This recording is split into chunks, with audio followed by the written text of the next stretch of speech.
बोले मंदिरटा भाई केने रही गाँ भितर सेटा हूँ गाँ भितर नहीं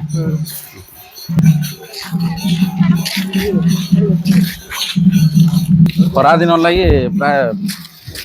सागे सागे सुस लगी जाऊे आर केते बाट हबानी आर पागला मंदिर जेन पूरा नुआ तैयारी नहीं एई देला हने भांगी करी आर 4 वर्ष पर प्रतिष्ठा करा हो तो सांग माने मंदिरटा आगरू थिला किंतु तार रिनोवेट करवार थिला 20 कि 21 रे भंगा हला आउ तार पर नुआ करी जतले बना है जे 2026 रे तो एटा से थिले कलश यात्रा करी करी प्रतिष्ठा करा हबा यात्रा भी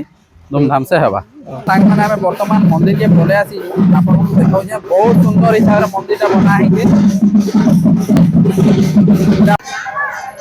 तो मंदिर तो एटा हो सामना पटटा मंदिर सामना रे हनुमान महाप्रभु विराजमान कर